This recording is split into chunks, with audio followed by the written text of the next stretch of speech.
Hello, and welcome. Welcome once again to the Secrets of the High Demand Coach podcast. And here with us today is a rather high, I would say extraordinarily high demand coach, and the one and only Mark L. Vincent, who's PhD and EPC. He partners with accomplished leaders to pave a road through the process of business continuity and succession. A process consulting pioneer and a systems convener with more than 30 years of service as an executive advisor and corporate board member, Mark is a certified executive process consultant and wild facilitator. He serves on the Global Council for Migro, advising its work in emotional intelligence and development technology. And he's here to talk to us today, to unpack, to reveal the secrets of this really hard, challenging, surprisingly hard and challenging and mysterious time of succession and continuities. So, Mark, welcome to the show. So glad to have you here. First question out of the gate is not an easy one. As a founder, how do you go about finding someone who could potentially replace you? Oh, wouldn't it be nice if you could just flip a switch, right? And they walk in the room when you want them to. Yes. So there is a two-parter for this. There is one's own intuitive awareness, Hmm. who's around and what's working or not. Like you're in tune or attuned to it. And that's a little bit of a soft skill. And then there's the hard skill stuff of saying, well, what do we want in a successor? What do I want in a successor? Who would I trust? And sometimes as you do that, you discover there's some things that you're not ready for. So you got to work on your own preparation to even Yeah. engage it. You Yeah. you end up with a set of traits, characteristics, set of experiences, some aptitude. Aptitude is huge, right? What they need to be able to do, and then you can, as you intuitively, instinctively say, I think that person could, you're actually moving that against a data set. So it's a data informed intuition because in Yeah. the end, there's that sense of fit and gut. Some people jump in that direction, they make bad choices. Some people end up going just for this long list of criteria and they end up never making a choice. Yep. So it is literally walking around, turning on the lights, having consciousness about it, being conscious of it, and being able to move back and forth between what you're observing and noticing and your set of criteria. And if I can Yeah. also add, you don't make this decision all by yourself. Yeah. It is good to have people who've got your back. They might not even be in the business, but people who or have got your back, care about you, will speak honestly to you, and you trust to be Yeah. able to put this kind of thinking in front of them as one more check, and where you're Yeah. safe to do so. Yeah. That's so good. And one of the problems that I've seen founders have in this process is that they've never done it before, right? Like, there's just so many things you don't know, and so I'm wondering, you mentioned traits, characteristics, and a number of things there. From someone who's seen this happen time and time and time again, what are some of the most common traits that you've seen that correlate to success in Gen 2 leaders, the CEO who takes over after the founder? Well, we're going right into one of my favorite subjects, and I think one of the most critical ones. So, a person who learns early on in their career how to become good at what they do and to manage themselves well as they do it, often is the kind of a person then that has the opportunity to lead an organization and to lead people. So, they've gone from just managing themselves well to managing this trust well. They got there by continuing to learn. Mm. So I learned marketing, or I learned how to operate the machinery, or I learned strategic thinking, strategic planning. Well, and at one point I hadn't done it before and I didn't know. So I learned. Yeah. There's a great big temptation when you start to sit in the C suite to function out of what you know, not Yeah. out of what you learned. And so you have to keep the learning turned on so you can move horizontally across an organization and not just rise vertically in it because you can't be an expert in everything. So you learned. Well, to move into this place as a founder who might be looking at a value event or an ESOP or something along the way, you can't start from, I should know this stuff. You do better to start from, I don't know this stuff. I get Mm. to learn. We're going to learn. We're going to engage this. This is what brought the success in the first turn of one's career, Yeah. it's what brings it in the second turn, it's what's gonna bring it in the third. And there are serial entrepreneurs out there. That's not what we're talking about. We're not talking about the person who's just gonna spin a business up and out and sell. We're talking about someone who's building value, wants that value to continue when they're done with it and benefit others, bless the world, continue in the mission. Well, we can't pretend that we've done it before, and we're only gonna do it once, really. Yeah. So, doing that in the community, doing it from the student posture rather than the knower posture is Yeah. the biggest trait. It is Yeah. central. Yeah. I love that.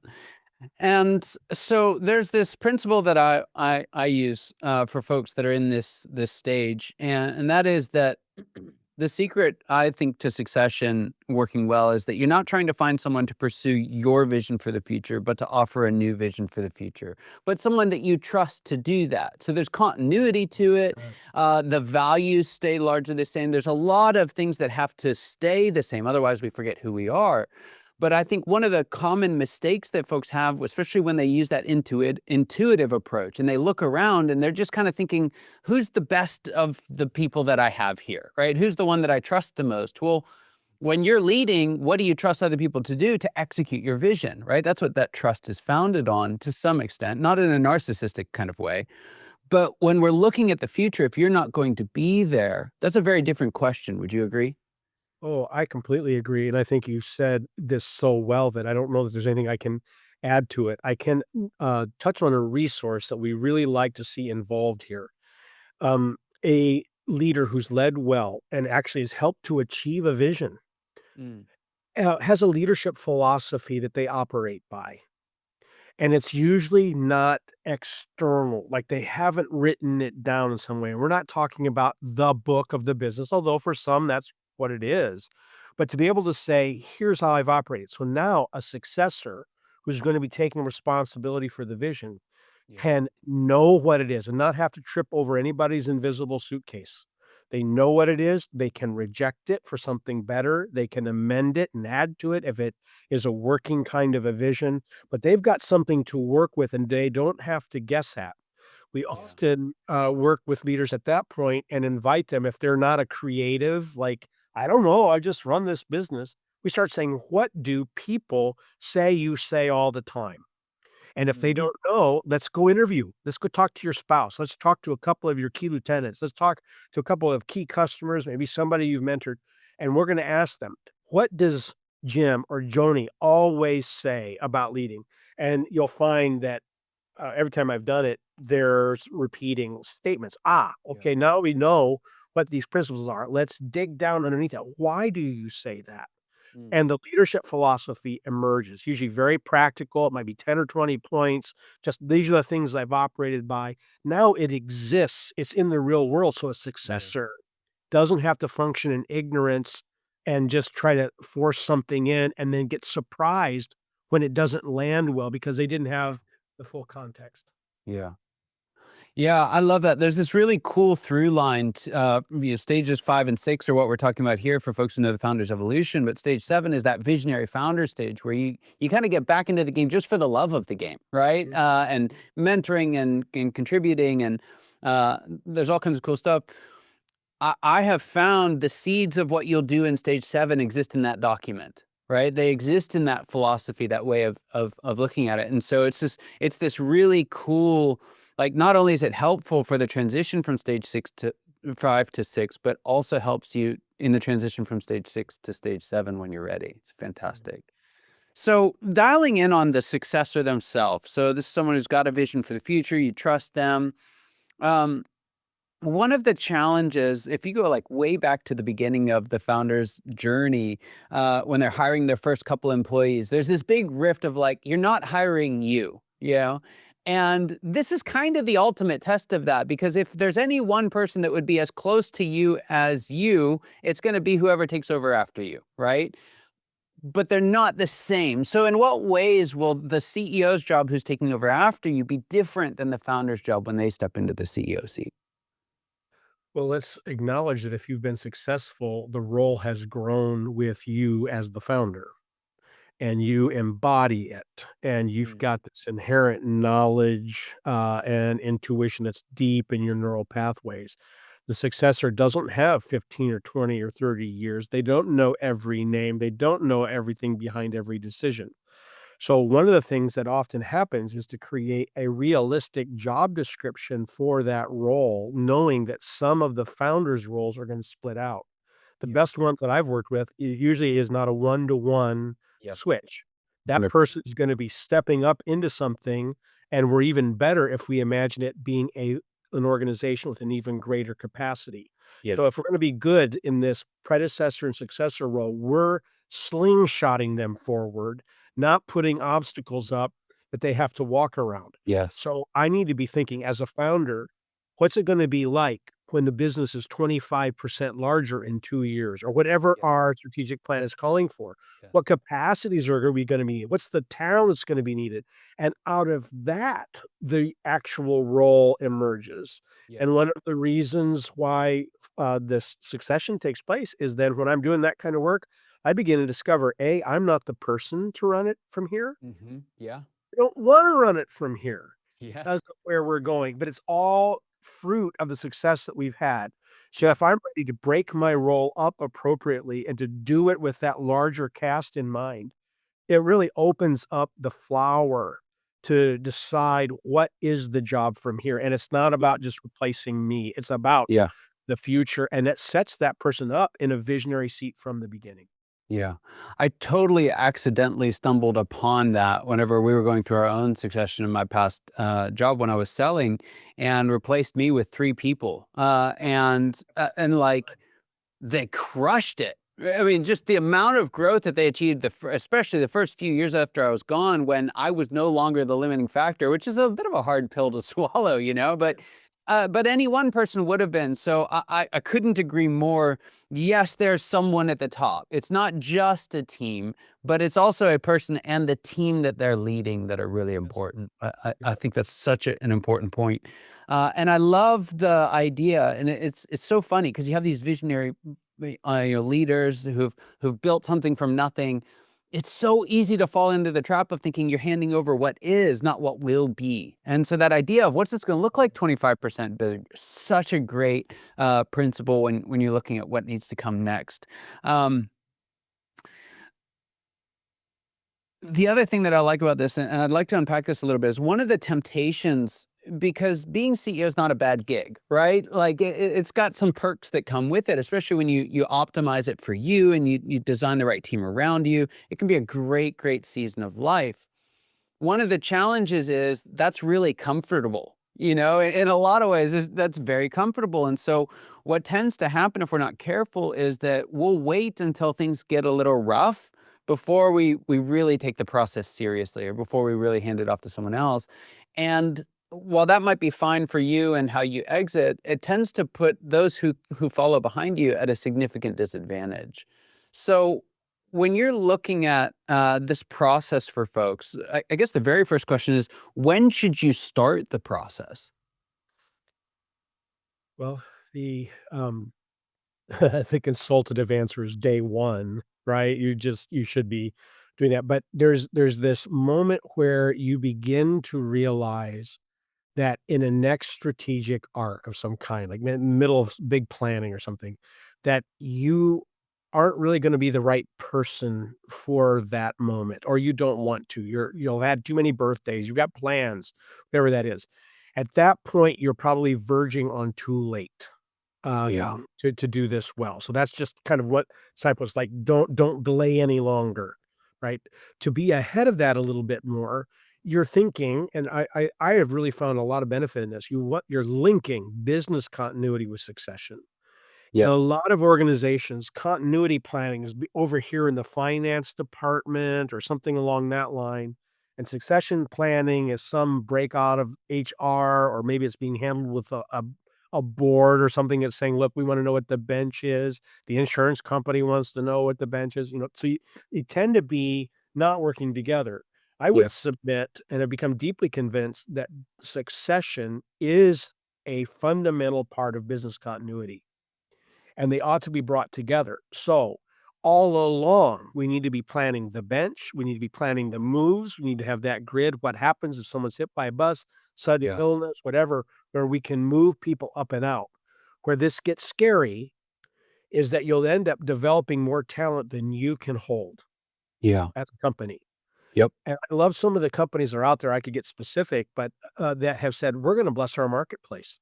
We're gonna provide some of these people that we can't put we're gonna create 200 CEOs, we can only have 1. So we're gonna give 199 other options, and we're gonna do it in such a way that if we ever wanna hire them back, we've not burnt any bridges, and our Yeah. vendors and our customers are better. Our whole ecosystem is better Yeah. because we're blessing that. So I think as soon as we have that mentality, we're doing it all of the time and as quickly as we can get there. Yeah. Yeah. That's so good. That's so good. So, a couple more questions for you here, and then I'm going to let you go. First one is, um, let's say we find someone, we get them installed. I'm going to zoom forward in this process. We get to the end of it. They're sitting in the CEO seat, and now the huge question for everyone at this stage is, now what do I do? Right? Like, now what? And there's a whole like 9 episodes on that, so I don't want to answer that question, but I want to look at it in a very specific context, and that is, as business owner, what is your role and your involvement as it relates to the CEO that you've just installed? Yeah, well, and I'm speaking somewhat personally here because I helped build up an organization, ran it for 18 years, sat as the chair of the partnership for another 6, and then stepped completely away in this year. Wow. I've sold my equity. So I've lived the journey, not just advised the journey with those who I'm working with. Yeah. And I have to say, not just from my own experience, but out of my clients, that this return to almost where you begin of working on yourself matters a great deal. Otherwise, you cannot gauge when it's appropriate to help, when it's appropriate to say, I will not help you, Yeah. when it's appropriate to reach back and fix something. I have one friend that said his way of gauging this is, has an artery been opened? If an artery has not been opened, I don't touch it, no matter what's being broken, whatever's being banged, because people are learning in that, even if it means a downturn in a quarter or something along that line. But if an artery has somehow been opened and you need that kind of intervention, then yes, I will do that. But you're at a spot where your discernment becomes one of your highest skills. I Mm. would sometimes compare this to being an athlete and saying, now I have to really build up my muscles of restraint. It's always been about how quick out of the blocks, how efficient I Right. could run, and now I've got to be able to sidestep, pivot, get off the track, get out of the way, start and stop very, very quickly. Those are Yes. different muscles and different neural pathways. Got to develop those, and I think that um, kind of coaching, that kind of work on self, the deeper reflection.